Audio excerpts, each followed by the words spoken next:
దేవుని నామానికి మహిమ కలుగును గాక.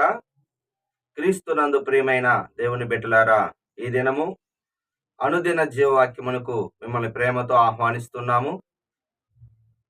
ఫిబ్రవరి 4వ తేదీ లేఖన భాగము మత్తయి సువార్త 23వ అధ్యాయము 1 నుంచి 22 వచనాల భాగములో నుండి దేవుని యొక్క వాగ్దానము 9వ వచనం, ఒక్కడే మీకు తండ్రి, ఆయన పరలోకమందున్నాడు. అవునండి, మనకి దేవుడు ఒక తండ్రిలాగా ఉంటాడు.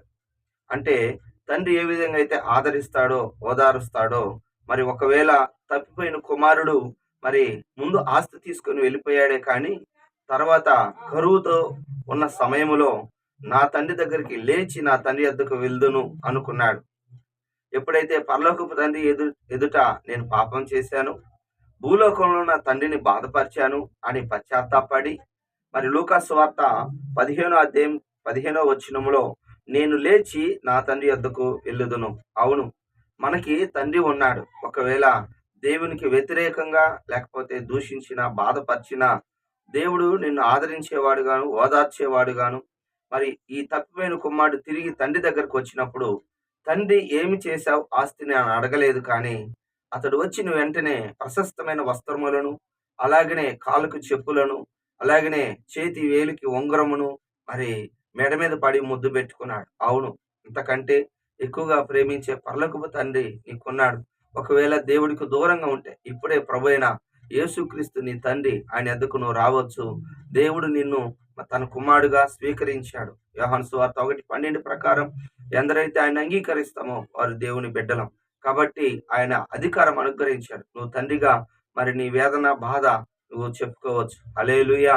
రెండోది 15వ వచనము, వేషధారణ వలె ఉండుట పాపము. అవునండి, వేషధారణ పైకోటి లోపలికోటి ఉండకూడదు. వేషధారణ అంటే వేషం వేసుకుంటా ఉంటారు, అంటే వాళ్ళ రూపం అసలు రూపం వేరు అన్నమాట. ఇక్కడ శాస్త్రులు, పరిసయ్యులు వారు మరి ధర్మశాస్త్రం ఉపదేశిస్తారు కానీ మరి ప్రేమను, కనికరాన్ని, న్యాయము వారికి ఉండదు. అంటే ఒక్కొక్కసారి మోసం చేస్తూ ఉంటారు. మరి పరిశుద్ధ గ్రంథములో గలతీయులు రాసిన పత్రిక 2వ అధ్యాయం 13వ వచనం, బర్నబా కూడా వారి వేషధారణ చేత మోసపోయాను. అవును, కొన్ని మనము పాటిస్తున్నప్పుడు ప్రభువు నమ్ముకున్న మనందరం ఒకటే. కానీ ఒక సంఘములో, గలతీ సంఘములో మరి యూదులు యెరూషలేము నుంచి రాకముందు ఈ బర్నబా వీళ్ళందరూ చక్కగా కలిసి ఉన్నారు. తర్వాత యూదులు వచ్చిన తర్వాత మరి వారంటారు సున్నతి కూడా పొందాలి అంటారు. దయచేసి ప్రభువునందు మనము విశ్వాసమే గాని సున్నతి మనం రక్షించదు. అలాగా కొన్ని దుర్బోధల వల్ల వాళ్ళు ఏమైపోయారంటే మోసపోయారు. అలా మోసపోకుండా వేషధారణ పైకోటి లోపల ఉండకుండా చక్కగా ప్రభు సన్నిధిలో మనము ఎలాగుండాలి అంటే ప్రభువుకి ఇష్టంగా మనం ఉండాలి. లోపల కోటి బయట కోటిగా ఉండకూడదు, వేషధారణ ఉండకూడదు అని దేవుని యొక్క వాక్యము సెలవిస్తుంది. వేసికైనా పరలోకం ఉందంట కానీ వేషధారణకి మాత్రము పరలోకము ఉండదు. చివరిగా దేవుని యొక్క ఆజ్ఞ మనం గమనించినట్లయితే 11వ వచనము, పరిచారకుడై ఉండవలెను.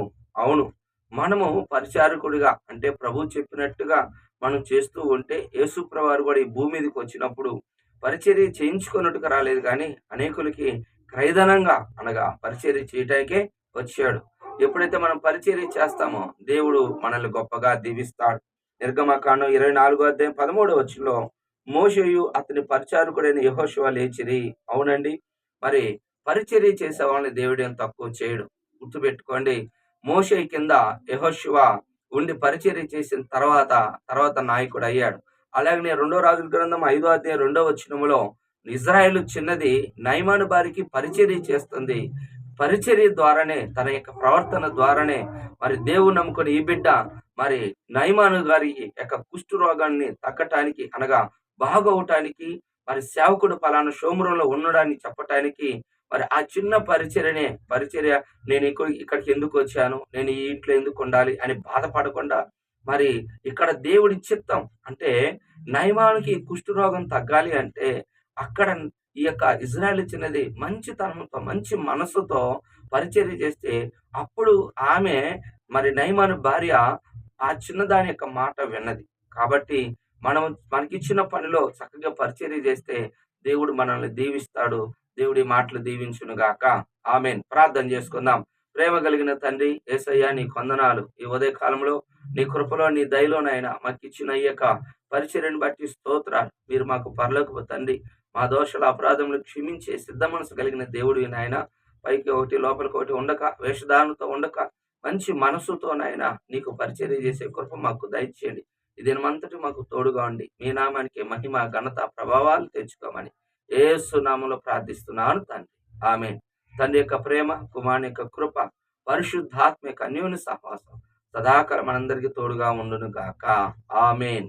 హల్లెలూయా. దేవుడు మనందరినీ దీవించును గాక. ఆమేన్. మీ అందరికీ హృదయపూర్వక వందనాలు.